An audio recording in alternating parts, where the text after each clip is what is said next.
नमस्कार, एक बार फिर हाजिर हूं मैं आंकड़े हमारे फैसला आपका लेकर के। देखिए, अब एक बार फिर हम आपके सामने आंकड़े रखेंगे और फैसला आपको करना है। कहते हैं ना, आंकड़े जो हैं वो सिर्फ और सिर्फ सच बोलते हैं, सिर्फ सच बोलते हैं। जी हां, और सच जब सामने होता है तो आपका नजरिया और आपके सोचने का तरीका दोनों बदल जाते हैं। क्यों? क्योंकि हम अपनी जिंदगी का ज्यादातर वक्त सुनी सुनाई उड़ी उड़ाई बातों में ही गुजार देते हैं और उसी के आधार पर अपनी राय भी कायम करते हैं, अपने फैसले भी बनाते हैं। लेकिन यह शो इसीलिए है कि आप ये जान सकें कि जो कुछ भी आप सोचते समझते हैं या जानते हैं या आपको बताया जाता है, उसकी असलियत आखिर है क्या। आज हम ये जानने आए हैं कि जो मोदी सरकार है, उस मोदी सरकार के लगातार जीतते रहने या मोदी फैक्टर के कमजोर नहीं पड़ने का कारण आखिर क्या है। नरेंद्र मोदी तमाम राज्यों में भी चुनावों को जीतने का एक बड़ा आधार हो गए हैं। लोकसभा चुनाव में उनका कोई मुकाबला नहीं था। कारण क्या है? आज हम आंकड़ों के जरिए समझने की कोशिश करेंगे कि आखिर कारण क्या है मोदी मैजिक का।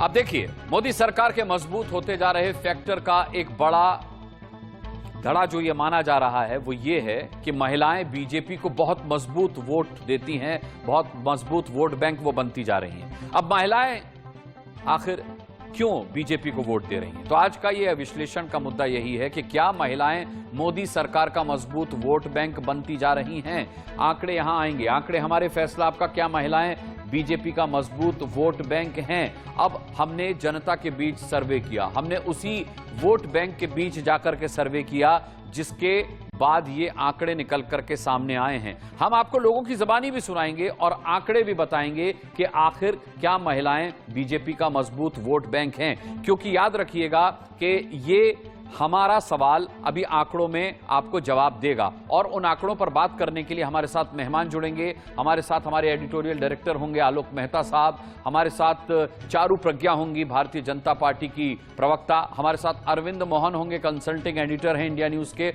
और स्वाति मलिक होंगी हमारे साथ, कांग्रेस की प्रवक्ता। इन सभी का हम स्वागत करते हैं और अब आपको बताते हैं कि पिछले 3 बार के लोकसभा चुनाव यानी पिछले 15 सालों के दरमियान जिस तरीके से वोटर बाहर निकला है और उसमें खासकर महिलाओं के निकलने और सक्रिय होने की बातें सबसे ज्यादा सामने आई हैं, उनको आंकड़े के जरिए आज हम आपके सामने रखेंगे और फिर देखेंगे कि वो जो महिलाओं की तादाद बढ़ी वो बीजेपी की तरफ गई या नहीं गई, क्योंकि इसी के आधार पर तय होगा महिलाएं बीजेपी की तरफ रुझान रखती हैं या नहीं। तो पहले हम आपको यह दिखाना चाहते हैं कि पिछले जो 3 लोकसभा चुनाव, याद रखिए लोकसभा चुनाव हुए, उनमें महिलाओं का वोट प्रतिशत कितना रहा, यानी कि महिला मतदाताएं कितनी रहीं। तो यह आंकड़ा अब आपके सामने आएगा। ये देखिए, आंकड़े अब आपके सामने आना शुरू होंगे। 2009 आम चुनाव में पुरुष वोटर कितने थे, महिला वोटर कितनी थी, एक एक करके आंकड़ा आपके सामने आएगा। पुरुष वोटर जो थे वो 67.09% थे पुरुष वोटरों की संख्या और महिला वोटरों की संख्या 55.82% थी। अब इसमें बीजेपी के खाते में कितना वोट गया? 18% बीजेपी के खाते में और 29% कांग्रेस के खाते में। ये 2009 की बात हो रही है। और महिला वोटरों का कितना वोट किसके खाते में गया वो बात हो रही है। 18% भारतीय जनता पार्टी के खाते में और कांग्रेस के खाते में 29% वोट गया 2009। याद रखिए, ये महिलाओं के वोटों की हम बात कर रहे हैं। महिला वोटर जो 55.82% थी, उनका बीजेपी को वोट 18% और कांग्रेस का महिला वोट 29% गया कांग्रेस के खाते में महिलाओं का। ये 2009 आम चुनाव की बात हो रही है। सबसे पहले हम लोकसभा चुनाव की बात करेंगे और उसके बाद हम विधानसभा चुनाव पर भी आएंगे।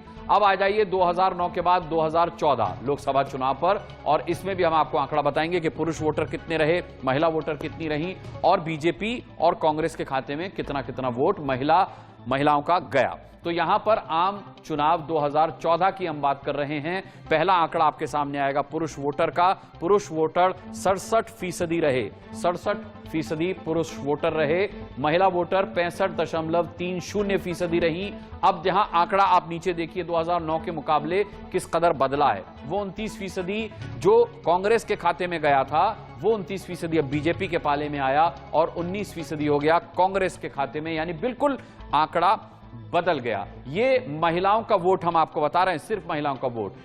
ये 2014 की बात करने के बाद अब आ जाइए 2019 पर। 2019 में पुरुष वोटर वही 67.01% रहे। महिला वोटरों की बात करें तो 67.18% महिला वोटर रही। और अब देखिएगा कि कितना वोट बीजेपी को महिलाओं का गया और कितना कांग्रेस के खाते में गया। तो यहां आंकड़ा आया है 36% महिलाओं का वोट बीजेपी के खाते में गया और 20% कांग्रेस के खाते में गया महिलाओं का वोट। ये हमने लोकसभा चुनाव की बात की। लोकसभा चुनाव 2009 से 2019 तक के आंकड़े आपने देखे। अब आपको दिखाते हैं कि महिलाओं का वोट प्रतिशत कैसे बढ़ता जा रहा है। आप इन आंकड़ों को एक साथ देखिए, तब आपको ये अंतर साफ साफ समझ में आएगा। महिला मतदाता किस कदर भारतीय जनता पार्टी के वोट बैंक के तौर पर बढ़ता गया। यह आंकड़ा 2009, 2014, 2019 बीजेपी और कांग्रेस। महिला वोट महिला मतदाता 18% था 2009 में बीजेपी के हक में, जो 2019 आते आते तक हो गया 36%। और कांग्रेस के पास 29% वोट आए थे 2009 में महिलाओं के, जो 2019 तक आते आते केवल 20% रह गए। 20% वोट महिलाओं के कांग्रेस को मिले 2019 में, यानी महिलाओं का वोट बड़ा है भारतीय जनता पार्टी के पक्ष में। लोकसभा चुनाव के मद्देनजर ये बाकायदा आपको 3 लोकसभा चुनावों का आंकड़ा हमने दिखाया, 2009, 2014 और 2019। ये लोकसभा चुनाव की हमने आपसे बात की है। इस पर हम अपने मेहमानों से चर्चा भी करेंगे, लेकिन बात हमने जैसा कि कहा था लोकसभा के बाद हम विधानसभा चुनाव की करेंगे, तो वो भी आपको बता देते हैं। यहां महिलाओं का रुझान बीजेपी सरकार की ओर ही बढ़ता दिखा। पहले आपको 3 विधानसभा चुनावों के अलग अलग आंकड़े बिल्कुल दिखाएंगे और उसके बाद हम तीनों को एक साथ रखकर भी हम आपको बताएंगे कि विधानसभा चुनाव में महिलाओं का वोट प्रतिशत कैसे बढ़ा है भारतीय जनता पार्टी के पक्ष में। लेकिन उससे पहले सबसे पहले हम चर्चा करेंगे लोकसभा चुनाव पर। और स्वाति जी, मैं आपसे सबसे पहले जानना चाहूंगा, ये वोट जो कांग्रेस के पक्ष में हुआ करता था 2009 में, वो 2014 आते आते पलट गया। 19% कांग्रेस के बीजेपी के पक्ष में हुआ करता था और 29% भारतीय जनता पार्टी के पक्ष में था, जो हमने इन आंकड़ों में देखा कि 5 साल में बिल्कुल पलट गया। आपको 19% चला गया और बीजेपी के पास आ गया 29%। ये अंतर आपके हिसाब से क्यों आया? लोकसभा के चुनाव के आंकड़ों की मैं बात कर रहा हूं, महिला वोटों की। जी देखिए, जो भी पॉलिटिकल जर्नी होता है, चाहे वो किसी भी पार्टी का हो, उसमें अप्स एंड डाउन्स आते रहते हैं। आपकी बात सही है, आंकड़ों में बदलाव हुआ है, परसेंटेज चेंज हुई है, लेकिन वही बात जो आपने ये आंकड़े देने से पहले दूसरे आंकड़े दिए थे, इंक्रीज जितना बढ़ोतरी हुई है महिला वोटर्स के नाम की, वो भी ये कहीं ना कहीं उससे कनेक्टेड है। जितनी वहां पे बढ़ोतरी हुई उतनी ही इधर उनकी बढ़ोतरी हुई है। लेकिन हाँ, ऊपर नीचे चलता रहता है। आज के दिन ये बात हमने पहले भी मानी है और 2019 के बाद भी मानी थी, और ये जो अभी दूसरे इलेक्शंस हुए हैं अभी यूपी बाकी 5 राज्यों के, उसके बाद भी मानी है कि हाँ, हमें अपने अंदर इंट्रोस्पेक्शन करने की जरूरत है। हमारी पार्टी को अपनी बात कन्वे करने की, कम्युनिकेट करने की, शायद जो हम लोग मुद्दा रखते हैं वो कम्युनिकेट नहीं कर पाते, उस पे हमें काम करने की जरूरत है। ये बात हम पहले भी मान चुके हैं और इसमें कोई हमें मतलब शर्म की बात नहीं है अपनी बात अपने आप को। लेकिन स्वाति जी, आपको नहीं लगता कि 2009 में जो समीक्षा हुई 2014 में उसका नतीजा नहीं दिखाई दिया, और उसके बाद आगे 5 साल के इलेक्शन के बाद भी 2019 में भी वो कहीं नजर नहीं आया? आप मान तो रही हैं कि कहीं ना कहीं कोई कमी और कसर रह गई, लेकिन उसमें सुधार की गुंजाइश जो थी वो अंतर आप भर नहीं पाए। नहीं, देख आप भी इस बात को मानेंगे कि जो भी, जैसे फॉर एग्जांपल यूपी में जो इलेक्शन हुए थे, कांग्रेस पार्टी सबसे पहली पार्टी थी जिसने 40% आरक्षण भी किया महिलाओं के लिए। हमारा ही एक मैनिफेस्टो ऐसा था हमारी पार्टी का, जिसने महिलाओं के लिए रिजर्वेशन की, चाहे वो हमारे अगर हम पावर में आते तो हमारी नौकरियों के लिए था, या फिर जो हमारे कैंडिडेट्स भी थे उसमें भी हमने 40% महिलाओं के लिए रखा है। और वैसे और बहुत सारे ऐसे हमने अपने मैनिफेस्टो में पॉइंट्स रखे थे जो महिलाओं की तरफ बेनिफिट करते। लेकिन मैंने जैसे पहले बोला हमें इसमें और करने की जरूरत है और हम कर रहे हैं। यू लर्न एवरी डे, तो अभी हम आगे भी ऐसे ही सीखते रहेंगे। और एक बात और मैं आपको बोलना चाहूंगी, आपने भी देखा होगा जैसे 78 से लेके अब तक बीजेपी का जो ग्राफ ऊपर आया है, नीचे आया, सब जगह ऊपर नीचे चलता रहता है। आज के दिन बहुत ऊपर है उनका ग्राफ, हम भी ऐसे ही ऊपर से अभी नीचे आए ऊपर बढ़ेंगे। तो इसमें कुछ इतनी कोई मतलब it's just a process of political journey, ups and down चलते रहते हैं। तो अभी आज के दिन हम डाउन है, फिर कल से अप होएंगे। अच्छा, मैं इस पर आपके पास आऊंगा। चारू प्रज्ञा जी भी हमारे साथ जुड़ चुकी हैं, लेकिन उससे पहले मैं अरविंद मोहन जी का रुख करूंगा। अरविंद मोहन जी, 2019 से लेकर के 2019 तक के आंकड़े ये बताते हैं कि महिला वोटरों की तादाद लोकसभा चुनाव में बढ़ी है बीजेपी के पक्ष में वोट डालने के लिए। क्या कारण रहा इसका? देखिए, डेमोक्रेसी हमारी जवान हो रही है, मजबूत हो रही है।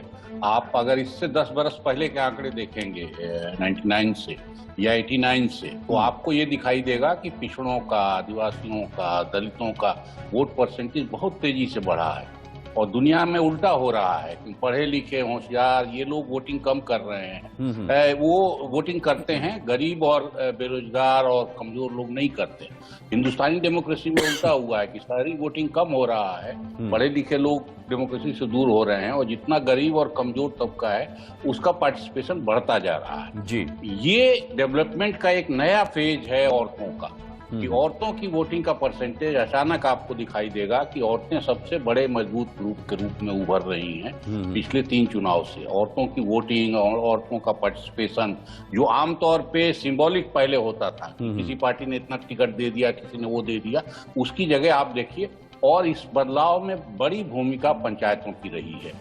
और जहां तक आप बीजेपी का मामला बता रहे हैं कि बीजेपी के पक्ष में गया है, बीजेपी के पक्ष में निश्चित रूप से गया है।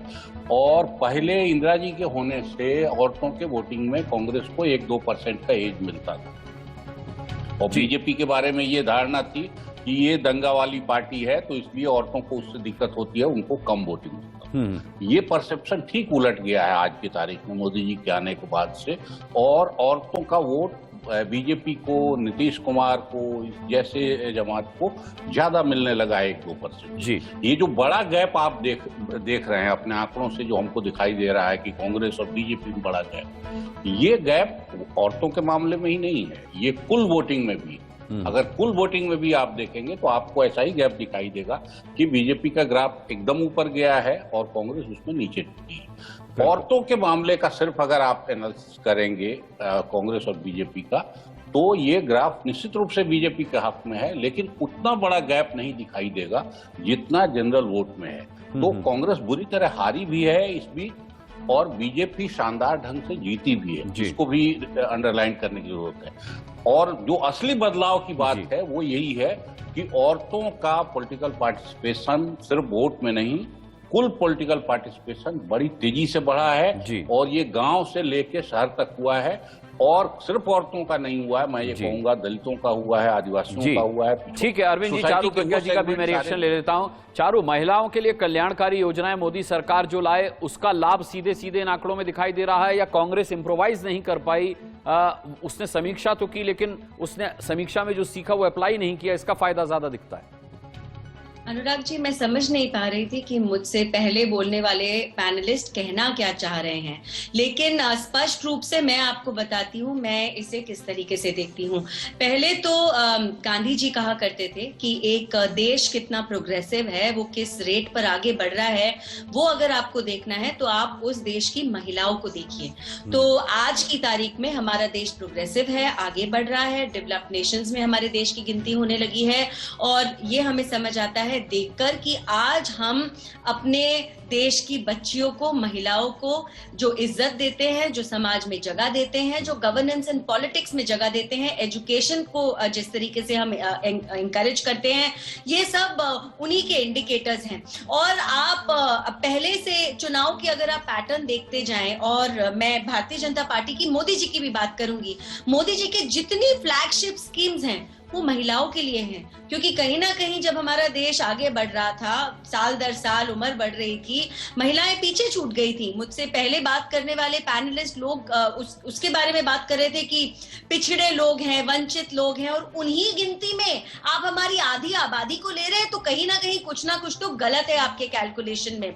तो आज की तारीख में जब आप एक घर को रजिस्टर महिला के नाम पर करते हैं, आप उसको सशक्त करते हैं, आज के दिन जब आप अपनी बेटी के साथ एक सेल्फी लेते हैं और गर्व महसूस करते हैं, ये सशक्तिकरण है। आज की तारीख में जब देश के बड़े मंत्रालयों की जो चीफ हैं वो महिलाएं हैं और वो एक सफल तरीके से अपने डिपार्टमेंट्स को चला पाती हैं, ये सशक्तिकरण है। और एक बात मैं आपको और बताऊंगी, ये वोटों में इसीलिए ट्रांसलेट होता है क्योंकि जिन स्कीम्स ने एक परिवार को छू लिया, और वो महिला रिलेटेड स्कीम्स हैं ज्यादातर, आप चाहे गैस की बात करें, आप नल में पानी की बात करें, आप चाहे घर पक्के छत की बात करें, आप सुरक्षा की बात करें, ये महिलाओं को ज्यादा छूती है। और इसीलिए महिलाओं को ऐसा लगता है कि हमारे लिए एक ही पार्टी है जो उचित है, और मोदी जी के नेतृत्व में ही देश आगे बढ़ सकता है। मोदी जी के नेतृत्व में देश आगे बढ़ सकता है। और महिलाओं की इसमें क्या भागीदारी है, उत्तर प्रदेश में किस तरीके से महिलाओं ने भारतीय जनता पार्टी पर भरोसा जताया, हम महिलाओं की जुबानी भी इस चीज को सुनेंगे। और 3 विधानसभा चुनावों का आकलन भी आपको दिखाएंगे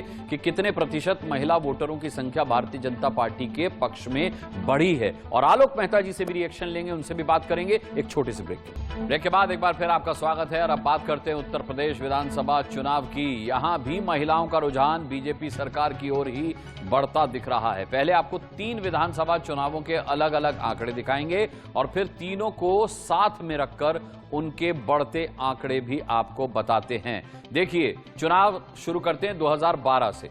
2012 में पुरुष मतदाताओं की संख्या कितनी थी, महिलाओं की कितनी थी? 58.68% पुरुष मतदाता थे। यहां पर आपके सामने अब यह आंकड़ा आएगा। यूपी चुनाव 2012, पुरुष वोटर महिला वोटर कितने थे? महिला वोटर 60.28% थे, ये देखिए। और महिला वोट कितना पड़ा बीजेपी के खाते में? 14%। और कांग्रेस के खाते में कितना पड़ा? 31%। 31% कांग्रेस के खाते में पड़ा। यहां ये आप देख सकते हैं उत्तर प्रदेश चुनाव 2012 का यह आंकड़ा है। 58.68%, 60.28% और भारतीय जनता पार्टी के खाते में 14% वोट। अब 2017 पे आ जाते हैं। 2017 पुरुष मतदाता 59.15% पुरुष वोटर थे। पुरुष वोटर 59.15%। महिला वोटर जो थे वो 63.31%। भारतीय जनता पार्टी के खाते में 41% वोट। और यहां पर आप देख सकते हैं 41% वोट के साथ किस कदर 5 साल के अंदर भारतीय जनता पार्टी ने महिला वोटरों के तौर पर ये अंतर स्थापित किया, बहुत बड़ा अंतर। अब आते हैं 2022 यूपी चुनाव 2022 में क्या रहा? पुरुष मतदाताओं की संख्या कितनी थी, महिला मतदाताओं की संख्या कितनी थी? यहां पुरुष मतदाता थे 60.55% और महिला वोटर 60.51%। भारतीय जनता पार्टी के खाते में अगर आप देखें तो 48% वोट चला जाता है। 48% वोट, जो 41 था वो 48% वोट भारतीय जनता पार्टी के खाते में गया है। तो यानी कुल मिलाकर के देखा जाए तो 2022 तक आते आते यहां पर महिलाओं ने अपना वोट जो है भारतीय जनता पार्टी को दिया है। महिला मतदाता 2012, 2017 और 2022 के चुनाव में अब आपको एक कंक्लूसिव आंकड़ा दिखा देते हैं यूपी चुनाव की महिला मतदाताओं की भागीदारी। ये देखिए, 2012 में जो भारतीय जनता पार्टी के हक में 14% वोट था वो 48% हो गया आते आते 2022 तक। 2022 है वो, 2019 की जगह 2022 पड़े उसे। 2022 में 48% तक वो आंकड़ा आ जाता है। चलिए अब मेहमानों के पास चलते हैं और बात करते हैं उनसे। सबसे पहले आलोक मेहता जी, उत्तर प्रदेश में जिस तरीके से महिला मतदाता 14% से 48% भारतीय जनता पार्टी के पक्ष में सामने निकल करके आई, इस बड़े अंतर को आप किस तरीके से देखते हैं और क्या कारण इसका मानते हैं? जी, इसमें कोई शक ही नहीं है कि जिस तरह से पिछले वर्षों के दौरान आप देखेंगे प्रधानमंत्री नरेंद्र मोदी आने के बाद कुछ ऐसे कार्यक्रम जो शुरू हुए, रेलू गैस, शौचालय, उत्तर प्रदेश, बिहार जैसे राज्यों में, मध्य प्रदेश जैसे राज्यों में जो बहुत पिछड़ा जिसको होने लगा माना जाता है, तो पूर्वोत्तर तक भी इसका लाभ मिला है। लेकिन यदि हम उत्तर प्रदेश की भी बात करें तो इससे जो, देखिए इसलिए मैं एक जरूर आपके लिए भी कहना चाहूंगा, सबको, हम सब लोगों के लिए लागू होता है। किसी को वोट बैंक आप माने कि किसान वोट बैंक या महिला वोट बैंक नहीं है। महिलाओं के लिए, युवाओं के लिए, बुजुर्गों के लिए जो काम करेगा, फिर शिक्षा, बेटी बचाओ बेटी पढ़ाओ, ये जो कार्यक्रम है, ये चीज ऐसा नहीं कहा पहले की सरकारों में साक्षरता और कई ऐसे अभियान चलते थे, लेकिन उसको एक बड़े सुनियोजित ढंग से और उन्नति में इसलिए हुआ कि उसका क्रियान्वयन भी हुआ। जैसे आपने कहा ना, अखिलेश यादव जी के समय में भी शिक्षा के लिए यदि किसी को आईपैड दिए गए, कहीं कुछ हुआ, लेकिन एक बाकायदा सुनियोजित ढंग से लगातार काम करें, उनको पहुंच सके। ये जो बार बार कहा जाता है 2 इंजन की गाड़ी, इसके पीछे यही कि केंद्र की स्कीम को यदि लोगों तक सही ढंग से पहुंचे। ग्राम में महिला पंचायतों की, सरपंचों की जो भूमिका, जैसे ठीक है मैं उत्तर प्रदेश में जितना उसका आंकड़े शायद हमारे पास न हो, लेकिन मैंने कई ऐसे इलाकों में देखा है, यहाँ भी और अन्य राज्यों में, हरियाणा में, उत्तर प्रदेश में, जहाँ महिला सरपंचों ने बड़ी भूमिका निभाई। ये सब जो सशक्तिकरण है, ये एक तरह का। दूसरा देखिए, एक इसमें कोई शक नहीं, प्रियंका गांधी जी देर से आई, हमारी कांग्रेस प्रवक्ता यहाँ मौजूद, वो भी इस बात को स्वीकारेगी। उन्होंने बाकायदा कहा लड़की हूँ, लड़ सकती हूँ। देखिए, सब पहले लड़की सक्षम तो हो, लड़ने लायक, ये सशक्तिकरण। उसके बाद वो वोट किसको देगी, ये अलग बात है। यदि बच्चियां जो पढ़ रही हैं, उनको यदि स्कॉलरशिप मिलना, तो पहले भी मिलती थी कुछ, अब उसको सही ढंग से पहुंच सके, उसके खाते में, अकाउंट में पैसा आए।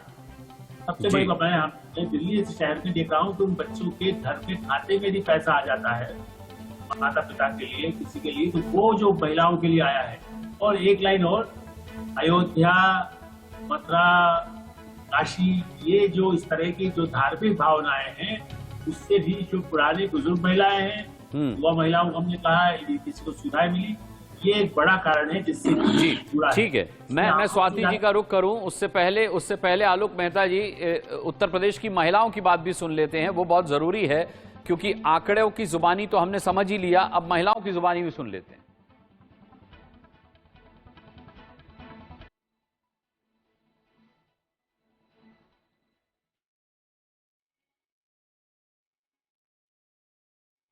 महिलाएं वोटिंग इसलिए करने लगी हैं कि बीजेपी सरकार आए। बीजेपी सरकार में महिलाओं को सुरक्षा प्रदान की जाती है, उनको सबसे पहले महिलाओं को प्रायोरिटी दी जाती है। हम चाहते हैं कि हमारे भारत में फिर से बीजेपी आए और इससे आगे इस तरीके से आती रहे, जिससे हमारी महिलाएं हर तरह से सेफ है। हम बीजेपी की वजह से हमारी महिलाएं आधी रात दिन कभी भी आ सकती हैं, जा सकती हैं। बीजेपी को महिला यूँ पसंद करती हैं, बीजेपी में सुरक्षित हैं और महत्व में ज़्यादा मिलता है बीजेपी में महिलाओं को, और महिला वोट देना पसंद करती हैं। ये चाहती हैं कि बीजेपी सरकार आए। आपको रेप हो रहे हैं, वो रुक गए हैं, और जेल में जो गए हैं उनके लिए भी बहुत वो हुआ है, और जो गुंडागर्दी है वो खत्म हुई है, और जो महिलाएं जो घर से नहीं निकलती थी और वो सारी अब निकलने लगी है, और बीजेपी में इतनी सुरक्षा दी है, मान सम्मान दिया लेडीज को। महिलाओं को रोजगार मिला है, हम सब महिलाओं को, हम सब सुरक्षित हैं। महिलाएं जो कभी मंत्रिमंडल में नहीं थी, तो आज 11 महिलाओं को केंद्र में लिया, ये सबसे बड़ी बात है। महिलाओं के लिए सम्मान की बात है जो भारतीय जनता पार्टी ने दिया है। बीजेपी महिलाओं के लिए हर तरह से लाभदायक है। अब महिला इतनी सुरक्षित है कि कहीं भी कैसे भी निकल सकती है। पहले इसमें बहुत दिक्कतें थी, अब महिलाएं सुरक्षित है। ये सरकार आई है, कुछ सोच कर ये आई है, दोबारा आई है। देखिए, इस समय रोजगार भी काफ़ी उन्होंने मतलब करवाए हैं, बेरोजगार कितने हैं, और इस समय जो महिलाओं के लिए सुरक्षा है वो भी बंदोबस्त अच्छे हुए हैं। महिलाओं के लिए राशन देते हैं और टॉयलेट वगैरह सब कुछ बनवाते हैं। महिलाओं को मतलब काफ़ी सपोर्ट करते हैं, वो उनके फेवर में बोलते हैं। देखो, एक तो ये गुंडागर्दी से बहुत महिलाएं सेफ हो गई हैं, खासकर यूपी में।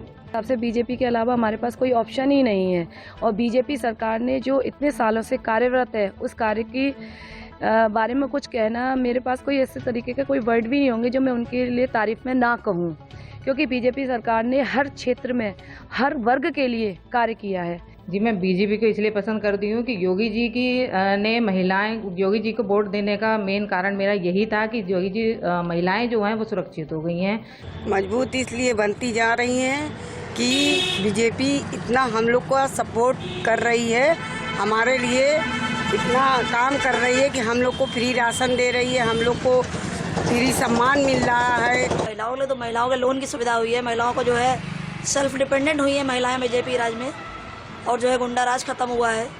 बीजेपी ने हम महिलाओं के लिए बहुत एक से एक सुरक्षा किया है, फिर राशन की व्यवस्था है और हर महीने में 2 बार राशन दिया जाता था, तेल सब की व्यवस्था की है।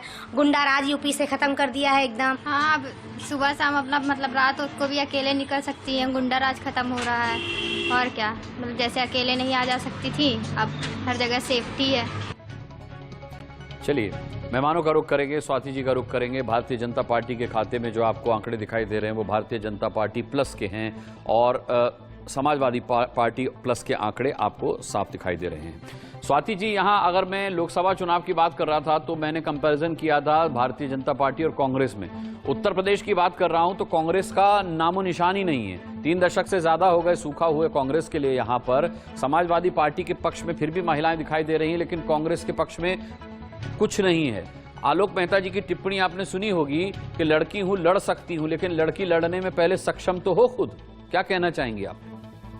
जी, आपने अभी खुद ही बोला कि पिछले कितने बरस से कांग्रेस आई ही नहीं है यूपी में। तो जो लड़की को सक्षम बनाने वाली जितनी पार्टियां थी, वो क्या कांग्रेस पार्टी थी जो फेल हुई है?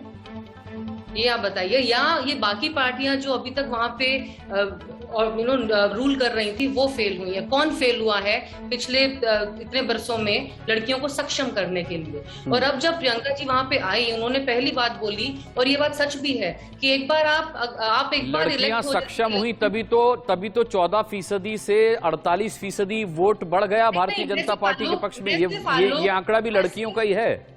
बिल्कुल, मैं आलोक जी की बात का जवाब दे रही हूँ, जो उन्होंने कहा पहले सक्षम तो कीजिए तब लड़वाइए, तो उस बात का जवाब दे रही हूँ। और ये आपने भी पहले बोला कि जो पंचायत के इलेक्शंस होते हैं वो सबसे ज्यादा उसमें हमारी रिजर्वेशन विमेन की होती है और जो जीत के जाती भी हैं, लेकिन वही परसेंटेज कम होते होते इतनी क्यों गिर जाती है कि हमारी लड़कियां आगे नहीं आ पाती थी यूपी में, इस और बाकी राज्यों में भी। इसीलिए प्रियंका जी ने 40% का वहां पे शुरू किया। और इससे पहले मेरी काबिल दोस्त प्रज्ञा जी ने भी बोला कि सिर्फ बीजेपी ऐसी पार्टी है जिसके बीच में और जिसके रहते हुए बहुत सारी महिलाएं आगे आई हैं। मैं उनको एक बार याद दिला दूं, खत्म तो करने दीजिए मैं चारू जी, मुझे उसमें आपको याद दिला दूं कि जो इंडिया की पहली प्राइम मिनिस्टर थी, लेडी प्राइम मिनिस्टर, वो भी कांग्रेस की थी। राज्यसभा की पहली डेप्यूटी चेयरपर्सन जो थी वो भी कांग्रेस की थी। लोकसभा की मीरा कुमार जी भी कांग्रेस की थी सिर्फ। और जो पार्टी प्रेसिडेंट भी रही है लेडी, वो भी कांग्रेस की ही रही हैं। सिर्फ एक ये एक टोकनिज्म जो एक शुरू हो गया है कि महिलाओं को फ्री टिकट दे दो, आप 100 रुपए का राशन पहुंचा दीजिए, जो टोकनिज्म जो शुरू हो गया है। और यही बात अगर किसी और शहर में होती है, दिल्ली में या कहीं और होती है, तो उसे मुफ्तखोर कह देते हैं, लेकिन वही चीज जब यूपी में होती है तो उसे लाभार्थी कह देते हैं। चीज तो आपने भी वही की, जिस बात की आप क्रिटिसाइज कर रहे थे, जिस बात को वोट बैंक के लिए आपने भी वही किया। और ये बात बोलना चाहिए क्योंकि अनुराग जी जवाब दे दें। फ्री राशन उनको पहुंचा इसलिए महिलाएं बीजेपी को वोट दे गई, वो भी बात गलत है, मैं मानती हूँ, क्योंकि वो फ्री राशन सिर्फ महिलाओं का नहीं होता, वो पुरुषों की ही ज्यादा जिम्मेवारी होती है। बल्कि जो हमारा समाज है उसमें पुरुषों की ज्यादा जिम्मेवारी है। तो उस बात से तो पुरुष ज्यादा खुश होने चाहिए कि हमारा फ्री राशन आ रहा है, हम लोगों की रिस्पॉन्सिबिलिटी सरकार। ठीक है, चारू जी बोलना चाह रहे हैं, चारू जी का जवाब लेते हैं। चारू प्रज्ञा जी, देखिए कितनी सेक्सिस्ट बात कह दी। मैं स्वाति जी की बात को काटना नहीं चाहूंगी, मैं अपनी बात कहना चाहूंगी। सबसे पहले टोकनिज्म इसको कहते हैं कि आप एक नारा दे दीजिए, लड़की हूँ लड़ सकती हूँ, और आपके नारे की पोस्टर गर्ल आपको छोड़ के चली जाए। नारा दीजिए उत्तर प्रदेश में, लेकिन बिल्कुल जाकर उसका उल्टा करके दिखाइए पंजाब में, गोवा में। तो क्या पंजाब में और गोवा में लड़कियां नहीं है राजनीति में? वहां पर 6%, 7% लड़कियों को टिकट मिला है, उससे ज्यादा नहीं मिला। उत्तर प्रदेश में 40% का हल्ला इसलिए मिला था क्योंकि उनको पता था वोट तो पड़ने ही नहीं है, कुर्बानी देनी है तो यहाँ दे के दिखा दीजिए। सबसे पहली बात। दूसरी बात, मैं अपने मुंह से कुछ नहीं कहूंगी, आपने खुद ने उत्तर प्रदेश की इतनी सारी महिलाओं से अभी हमें सुनवाया है, सबने सुना, सारे दर्शकों ने सुना, हम सब ने सुना। आप उनके मुंह से सुनिए कि कैसे वो एक सरकार को सपोर्ट करते हैं जब उनकी रोज की जिंदगी बदल जाती है। देखिए, जब आपकी नीयत साफ होती है ना, तो एक दूसरे की पीठ थपथपाने की जरूरत नहीं पड़ती, जनता की आवाज उठती है और जनता बोलती है कि अच्छा है, मैं आजकल घर से शाम को बाहर निकल सकती हूँ, सुरक्षा की स्थिति काफी ठीक हो गई है। या फिर आपका ये आज की तारीख में बोलना कि राशन की जिम्मेदारी पुरुष की है, महिला की नहीं है, ये सुन के मुझे दुख होता है। और आखिर में मैं एक बात बोलना चाहूंगी, चाहे आपको कोई चीज छोटी लगे या बड़ी लगे, लेकिन आज हमारे देश में सेक्स रेशो चेंज हुआ है। इसको चेंज करने के लिए ना कानून बहुत पहले से थे, कानूनों ने काम करना होता तो बहुत पहले कर दिया होता। एक सोशल माइंडसेट चेंज की जरूरत थी जो मोदी जी ने लाया है। देखिए, जहां पर क्रेडिट ड्यू है, आप दीजिए अपनी राजनीति देश की प्रोग्रेस के बेसिस पर तो मत ही करिए।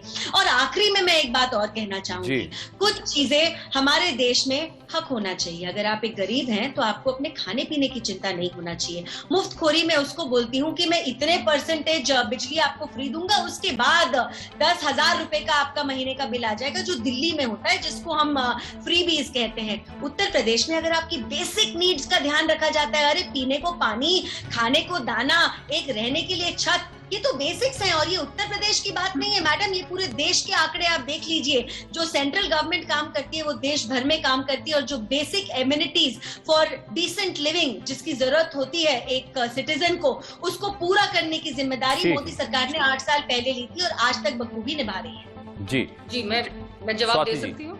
जी, मैंने अभी बहुत अच्छा बोलती हैं चारू जी, मुझे बहुत पसंद भी हैं, और चाहे हमारी पॉलिटिकल डिफरेंसेस कुछ भी हों, लेकिन मुझे बहुत पसंद है, बड़ी सफाई से बोलती हैं। लेकिन मैं एक बात इनको याद दिला दूं, और मेरे ख्याल से सब दर्शकों को भी, कि जो अभी जिन्होंने भी आके आपके चैनल पे अभी बोला, उससे तो ऐसा लगता है कि 100% वोट ही बीजेपी को चली गई हो यूपी इलेक्शन में। 3.5 करोड़ वोट बीजेपी को मिली है, 5 करोड़ वोट यूपी इलेक्शन में बीजेपी के खिलाफ पड़ी है। तो उनको, उन दर्शकों को आपको वो भी दिखाना चाहिए जो 5 करोड़ उनके खिलाफ भी गए हैं, जो बाकी उधर दूसरी तरफ बीजेपी के खिलाफ भी गई है। तो एक तो बात मैं वो बोलना चाहूंगी। दूसरा, मैंने ये नहीं बोला कि जिम्मेवारी सिर्फ पुरुषों की है। मैंने कहा कि जो हमारी सामाजिक सेटअप है, जहाँ पे लड़कियां होम मेकर के रूप से ही पाई जा रही हैं, मैं प्रोग्रेसिव सिटीज की बात भी नहीं कर रही हूँ, मैं वर्किंग विमेन की बात भी नहीं कर रही हूँ। चलिए, मैं कांग्रेस और बीजेपी का रिएक्शन तो खैर पॉलिटिकली मोटिवेटेड होगा ही, मैं एक अनबायस्ड रिएक्शन भी लेना चाहूंगा। अरविंद मोहन जी, क्या वजह रही? क्या आप चारू प्रज्ञा जी की बात से सहमत हैं या आप स्वाति जी की बात से सहमत हैं? नहीं, देखिए, असल में एक चेंज सोसाइटी में हो रहा है बड़ा, और अगर पिछले 10 साल में बड़े बदलाव हुए हैं तो उसका एक बड़ा श्रेय मोदी जी को जाएगा ही, निश्चित रूप से। वो लीड कर रहे हैं मुल्क को। तो या सिर्फ बीजेपी, मैं मानता हूं कि एक शासन की मशीनरी नहीं है, एक अपने आप में एक बड़ा सोशल पॉलिटिकल मूवमेंट भी है, और काफी सारी चीजें उन्होंने उठाई हैं जिसका असर हम सब फील कर रहे हैं। निगेटिव पॉजिटिव दोनों, निगेटिव चीजें भी हैं, पॉजिटिव भी हैं। और अगर ये पॉजिटिव रिजल्ट आ रहा है तो इसको एक्सेप्ट करने में किसी को कोई हर्ज नहीं होना चाहिए। लेकिन ये जो गैप आप बता रहे हैं आंकड़े में, असल में आंकड़े में थोड़ी सावधानी रखने की जरूरत ये है कि आप जो गैप बता रहे हैं कि बीजेपी को तब 14% था और आज की तारीख में 48% हो गया 10 साल के चुनावों में, तो ये 48% कुल वोटिंग में भी है, और कुल वोटिंग में इसी रेशियो में नहीं है। इसीलिए ये इम्पोर्टेंट है, और आप उसको अंडरलाइन कर रहे हैं कि औरतों का हिसाब ज्यादा तेजी से बढ़ा है। बीजेपी में औरतों की हिस्सेदारी वोट में ज्यादा तेजी से बढ़ी है, लेकिन इस अनुपात में नहीं बढ़ी है कि 14 से 48 हो गया, माने 3 गुने से भी ज्यादा का छलांग नहीं हुआ है। लेकिन जो एवरेज बीजेपी को मिला है उससे ऊपर है औरतों का। जी, जो ग्रोथ बीजेपी का है उससे औरतों का ग्रोथ ऊपर है। इसका मतलब कि बीजेपी की पॉपुलैरिटी औरतों में है, और जिन 2 बातों का जिक्र वो औरतें भी कर रही थी, जो हमने देखा, उसमें सिक्योरिटी और राशन घर का एकदम आपातकाल में। लेकिन स्वर्ण युग आ गया हो और औरतें क्या करने लगी हो, ये इसी कोरोना में हमने देखा है कि क्या क्या ऑक्सीजन से लेके, और तो अब उन सब चीजों का जिक्र यहाँ करने की जरूरत नहीं है। लेकिन ये गैप निश्चित रूप से बीजेपी के हक में आया है कि औरतों का भरोसा उस पर बढ़ा है, और इसमें योगी जी को भी क्रेडिट देने की जरूरत है, इसमें मोदी जी को भी क्रेडिट देने की जरूरत है। जबकि आलोक मेहता जी, विपक्ष ने सबसे ज्यादा महिला सुरक्षा को ही मुद्दा बनाया था, खासकर उत्तर प्रदेश विधानसभा चुनाव में। ये तो मुद्दा वो है ही, लोग लगता है साइकोलॉजिकल विश्वास कि आपको जैसे पुलिस पर भरोसा, पुलिस की भी गड़बड़ियां बहुत हुई है, वो भी सही है, जाती भी होती है, लेकिन एक मन में विश्वास हो कि हाँ मैं जाऊंगी किसी सड़क पर, किसी गाँव में, मुझे उस पर ज्यादा खतरा नहीं होगा। घटनाएं होती रही है, मैंने कहा अपराध खत्म हो गए हैं दुनिया में, कहीं भी न्यूयॉर्क में, लंदन में भी अपराध। इसलिए नंबर 1 सुरक्षा, आपने बिल्कुल ठीक कहा, वो उत्तर प्रदेश में उस तरह का एक कम से कम माहौल, परसेप्शन बहुत जरूरी होता है। दूसरा देखिए, मैं आपसे कहूंगा स्वाति जी से, आप जरा गाँव में चल के देखिए, माँ अपने बच्चों के लिए यदि अनाज उससे मिल जाता है, ठीक है कि आप फीस दे रहे हैं, आप दया कर रहे हैं उसमें, उसको मन में एक विश्वास पैदा होता है कि चलिए मुझे इसके लिए और मजदूरी, कुछ और काम और आवश्यकता घर में होती है, इस सब के लिए भी होगा। तो देखिए अनाज, खास करके कोरोना पीरियड में 2 साल रहा, उसके पहले भी कहीं सबको राशन यदि ठीक से मिले।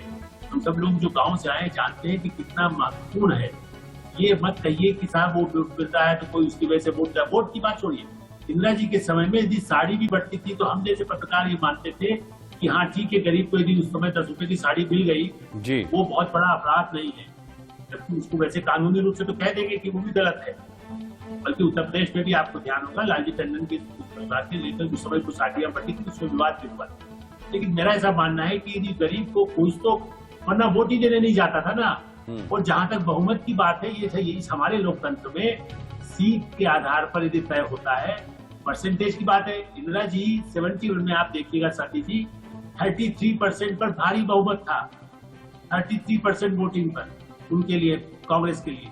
तो ये तो अब पूरे आप सिस्टम की बात अलग है कि राष्ट्रपति प्रणाली हो जाए, कि सीटों के मतदान के आधार पर इतने लोग क्यों डिवाइड हो जाते हैं, वो एक अलग मुद्दा है जो अलग विचार का विषय है। जहाँ तक सुविधाओं की बात है, महिलाओं की बात है, ये भारत के लिए गौरव की बात है कि महिलाओं का पार्टिसिपेशन चुनाव में, गांव में, आदिवासी इलाकों में भी, उत्तर प्रदेश में उतना बड़ा आदिवासी नहीं है, और मुस्लिम महिलाओं ने, सती जी कल भी हमने इस प्रोग्राम में दिखाया था, आप उससे सहमत हो, देखिए उसको कुछ तो चाहिए, चाहे अशोक गहलोत ने कांग्रेस ने मर्तकों के लिए दिया होगा, उसको तो क्रेडिट आप दीजिए, चाहे वो केंद्र की स्कीम हो, लेकिन उन्होंने वहां अनाज दिया तो क्या वहां पर आपने अनाज नहीं दिया, पंजाब में अनाज नहीं दिया, क्या कांग्रेस अमरिंदर सिंह की सरकार थी जी, तो वो भी आवश्यक है। किसानों की महिलाएं जो है उनके लिए और ज्यादा जरूरी था कि आप ड्रग्स से आप बचाए, लेकिन वहां पर नहीं हुआ, इसीलिए कांग्रेस गड़बड़ हो गई।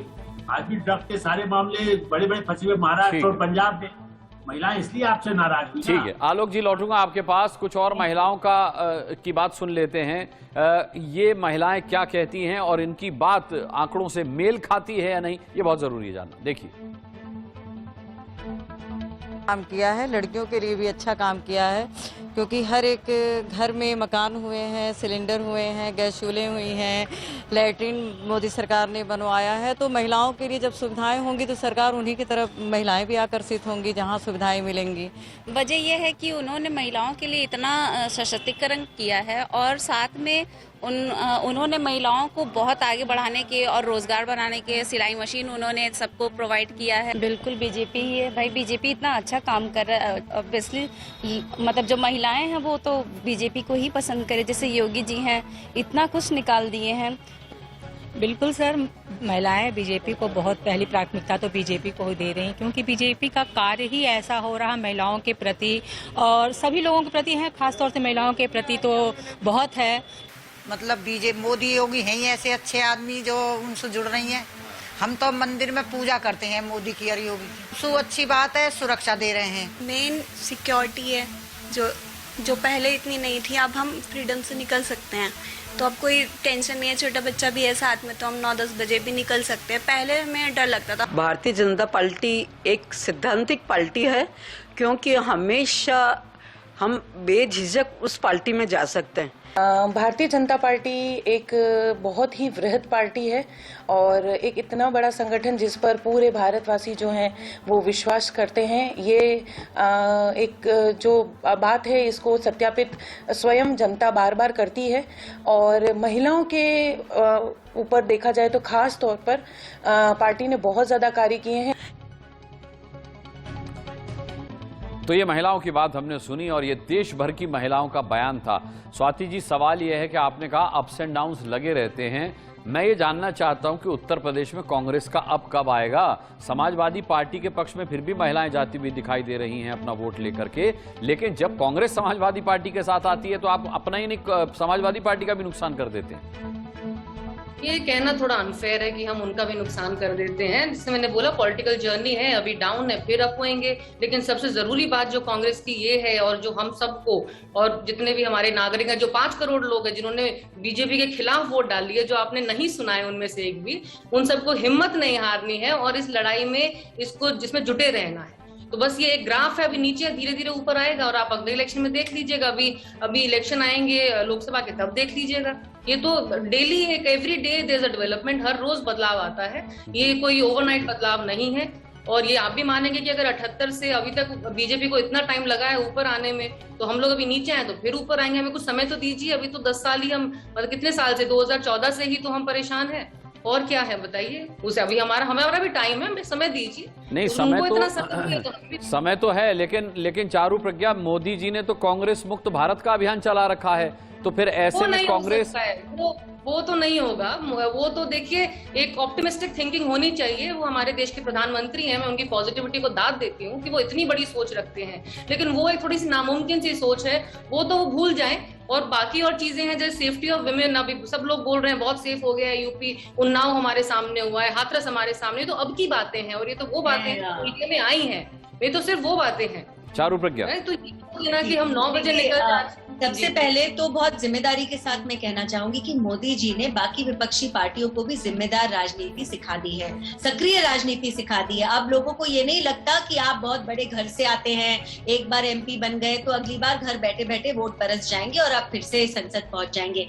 अब ऐसा नहीं होता। और ये समझ, ये जो एक पॉलिटिकल अवेयरनेस बोलते हैं, ये अब आई है हमारे देश में, जब मोदी जी ने करके दिखाया कि आप अगर काम करेंगे जनता के लिए, आप उनके साथ उनके सुख दुख में खड़े रहेंगे, तो आप अगली बार जीत के आएंगे।